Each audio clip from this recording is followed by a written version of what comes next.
Good evening, church. Mwiriwe torero. I want to thank you all for being here.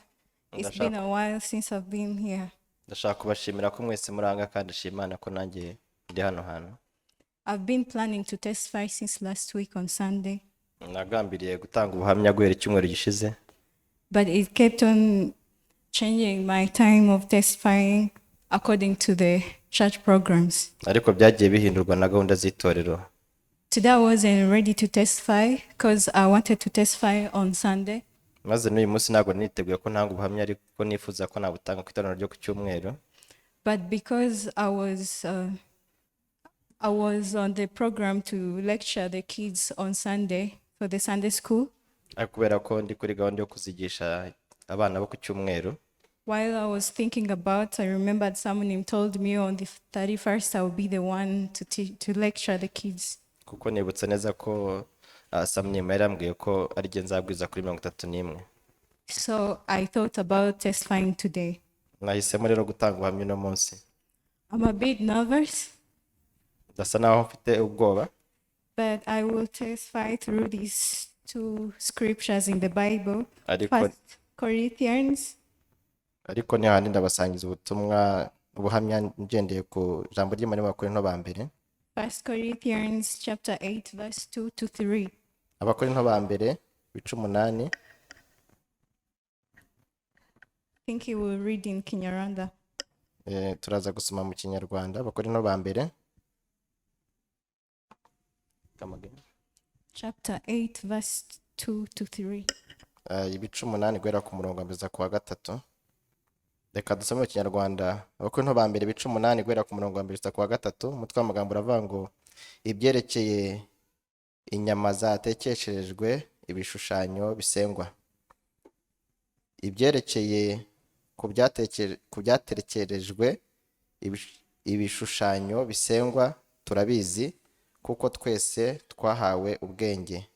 Ubwenge butera kwihimbaza ariko urukundo rurakomeza. 2. Umuntu niyibwira yuko hari icyo azi ntaba yari yakagira icyo amenya ukurikije ibyo yari akwiye kumenya. 3. Ariko ukunda Imana niwe umenywa nayo. And then the last scripture will be in Romans chapter 11 verse 4 to 6. Ahandi turi busome ni mu Baroma ibice 4 umurongo wa 5 kugeza ku wa 6.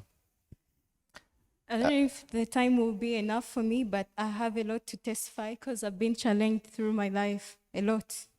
Sinzi ko umwanya uri buze kunkundira ariko nabifite byinshi byo kubasangiza. As Pastor taught us last Sunday, reading that verse, Nk'uko umushumba ku cyumweru yabituganirijeho asoma iki cyanditswe. Proverbs 28 chapter 6.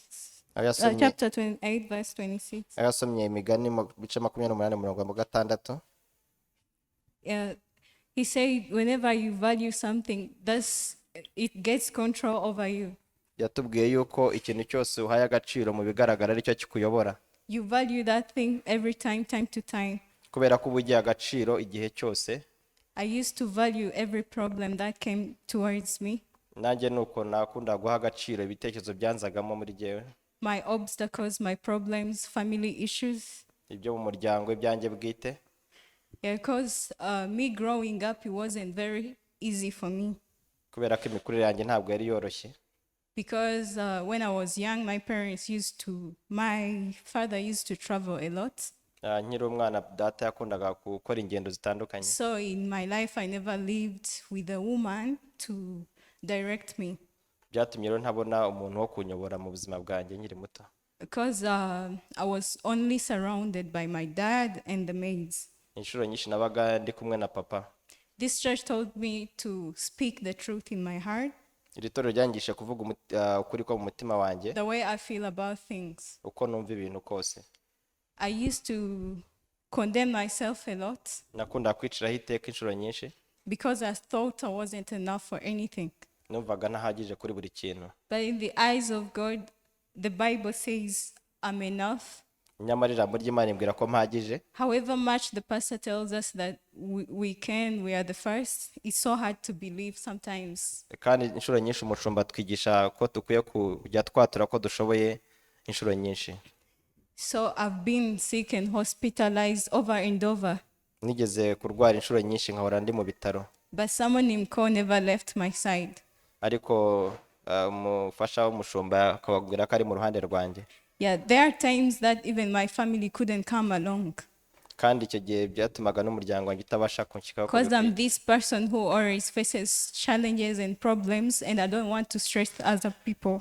kandi kuko ndi wa muntu ukunda guhura n'ibibazo bitandukanye nkumva ntakwiye kwikoreza umutwaro abandi So bantu. I used to make myself strong, as my mom used to say that when you don't have to make yourself weak, you have to be strong. Nkakunda rero kwihagararaho nkikomeza, kuko na mama yakunda kumbwira ngo sinkwiye kujya ngaragaza ibibazo byanjye, nkwiye kujya nihagararaho. One day I spent 2 weeks having malaria and typhoid plus blood infections, but I didn't know. Hari ubwo namaze igihe kinini cyane ntazi icyo ndwaye, ariko nari ndwaye typhoid, malaria na infection. Yeah.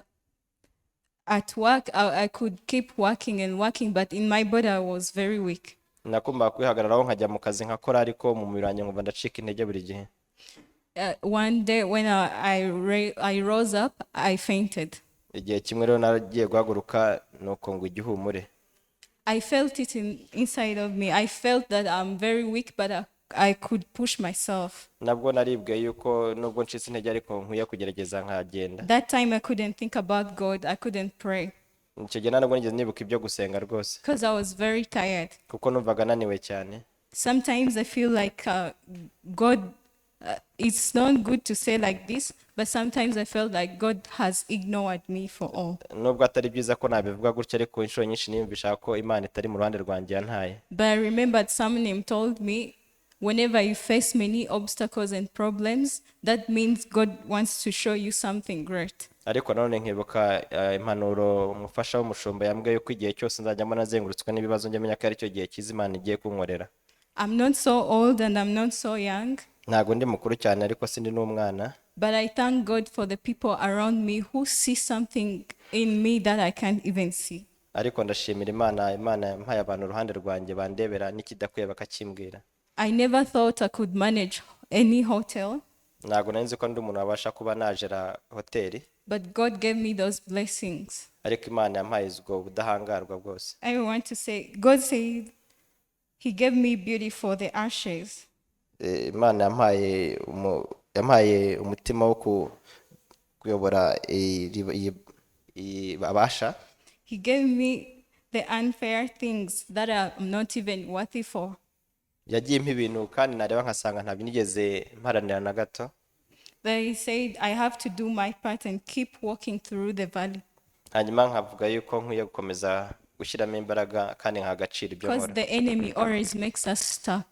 kubera ko umwanzi iteka aba anshakisha ahantu Stuck hose, in fear, akanteza ubwoba, stuck in anxiety, akanteza kumva ngize ubwoba, stuck in letting me motivate and bad images, negative things in my life. agahora anyereka ibituma ntabasha kugira imbere mu Bringing buzima back bwanjye, all the hurtful things, all the breakdowns. kandi akashingira ku buhahise hanjye ashaka kugira ngo n'imbere hanjye hakomemo But inkokora. though those images come and negativity, Nubwo rero ayo mashusho y'incamugongo yaza mu buzima bwanjye, we are always told to cast them we cast them, but we always cast them in the wrong imaginations. rero duhora tubwirwa ko dukwiye kuyacyaha, ariko akenshi tubikora mu buryo butari bwa nyabwo. So what I relate that with a remote control of anything, whether a computer or a television. Ibyo rero mbigereranya na telekomande ikontorora televiziyo cyangwa se Because whenever you don't like something, you have to change. kubera ko ibiri muri mudasobwa bitabishaka ubasha kubihinduza iyo When you're telekomande. watching maybe a movie, for example, Tuvuga ubaye nko kureba nka filime runaka, and you don't like, you have to change to music. ukumva utakiyishaka ushobora guhindura ugashyira mu muziki.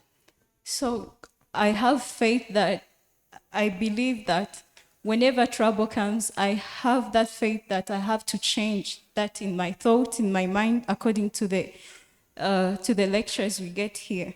nanjye rero mbigereranya na ko mfite twahawe kwizera ngereranya na ya telekomande ibije mu buzima bwanjye iyo ntabishaka mbasha kuba nahinduza I bihinduza believe kwizera. that me myself can be that remote control of my life. Nanjye nifuza yuko namera nk'iyo telekomande yo guhindura ibitari byiza mu buzima bwanjye. Whenever fear comes, Igihe cyose ubwoba buje muri jye trouble comes, cyangwa ibindi bizazane, I have to always switch into faith. nkwiye kuba nahindura nkajya mu kwizera. Because without faith, Kubera ko udafite kwizera there's nothing. nta na kimwe wabasha kugeraho. Nothing at all. Nta na kimwe ni ukuri. That's why when Pastor said that we don't have to value the things or the obstacles that come over our life, Niyo mpamvu umushumba waratubwira ko guha agaciro ibiza mu buzima bwacu bwa buri I munsi. got hope that I'm strong to overcome anything. Rero kubw'iryo jambo numva nkomeye kuba narenga izo ngorane zose. I never knew that I would make it today because I was also sick. Ntabwo nzi ko ndi bubashe guhagarara imbere But ko numvaga someone ndwaye. said, if you believe you're sick, then you're sick. But if you believe you're okay, then you're fine. Ariko umufasha w'umushumba yambwiye ati igihe wumva ko urwaye nawe ukemeranya nabyo ko kuba urwaye, ariko igihe wumva ko urwaye ntiwemeranye nabyo ntabwo uba urwaye. So I don't know if I really talked about what I wanted really to say, but I'm really thankful to God who helped me to overcome my fears and my emotions. Sinzi niba ibyo nateguye byose ariko mbivuze, ariko ndashima Imana ibana nanjye mu buzima bwa buri munsi kandenza So ibikomeye. we read that last verse in Romans Turasoreza kuri icyo cyanditswe kiri mu Baroma ibice bine. chapter 11, verse 4 to 6. Chapter 11. Chapter 11, verse 4 to 6. Baroma ibice 11 umurongo wa 4 kugeza ku wa 6. Haravuga ngo mbese Imana yamushubije iki? Yaramushubije iti nisigarije abantu 7,000 batarapfukamira Bali. Nuko rero uko niko bikimeze no muri iki gihe hariho abantu bakeya basigaye batoranyijwe kubw'ubuntu, ariko ubwo bibaye kubw'ubuntu ntibikiri kubw'imirimo, kuko bitabaye bityo ubuntu ntibwaba ari ubuntu. So I don't have to do anything or work for myself because I have that creator who made me. He's all I need. Ubwo rero ntabwo nkwiye kugorwa n'ibintu mbyihatamo kubera ko uwandemye byose yamaze kubitegura. Thank you very much. Murakoze cyane.